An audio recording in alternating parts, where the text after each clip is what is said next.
बीमारियों का इलाज पूछने के लिए अपने मंत्री के साथ रथ पर सवार होकर इस सन्यासी के पास पहुंचा था। हाथ जोड़कर सम्राट ने सन्यासी से कहा कि महात्मन, मेरे राज्य में एक से बढ़कर एक वैद्य हैं, हकीम हैं, लेकिन उनकी दवाओं का मेरे ऊपर कोई असर नहीं होता है।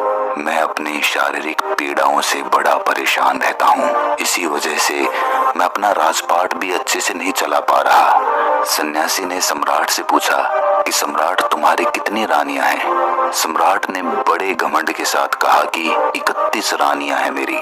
सन्यासी ने आगे पूछा कि उनसे तुम्हें संतान कितनी हुई? सम्राट ने कहा कि मेरी 76 संतानें हैं। सन्यासी ने बड़ी ही सौम्य मुस्कुराहट के साथ कहना शुरू किया। उसने सम्राट से कहा कि सम्राट, तुमने अपना जीवन रस यूं ही खो दिया है। जीवन रस जो हमारे शरीर को संचालित करता है, हमें जीवन प्रदान करता है। एक नए शिशु को जीवन भी उसी जीवन रस से प्राप्त होता है, लेकिन काम वासना में डूबा हुआ आदमी अपने जीवन रस को यूं ही बर्बाद करता रहता है, जिससे कि उसे शारीरिक पीड़ाओं का भी सामना करना पड़ता है। अनेक प्रकार की बीमारियां उसके शरीर में घर बना लेती हैं। क्योंकि तुम खुद सोचो, अगर जीवन रस शरीर में से खत्म हो जाएगा तो शरीर की रक्षा कौन करेगा? वो शरीर धीरे धीरे बीमार होता चला जाएगा।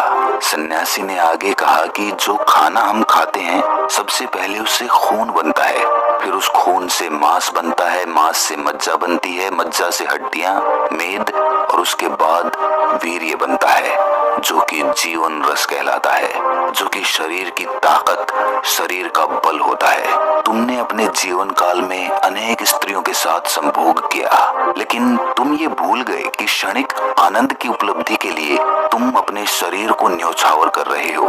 धीरे धीरे तुम्हारे शरीर में से वो जीवन रस खत्म होता चला गया और आज तुम्हारे शरीर में बिल्कुल भी ऊर्जा नहीं बची है। जो सम्राट बड़े घमंड से बता रहा था कि मेरी 31 रानियां हैं, 76 बच्चे हैं, वही सम्राट अब अपने कृत्यों पर शर्मिंदा हो रहा था। सम्राट ने शर्मिंदगी भरे लहजे में कहा कि हे महात्मन, जो गलतियां मुझसे हुई हैं वो अनजान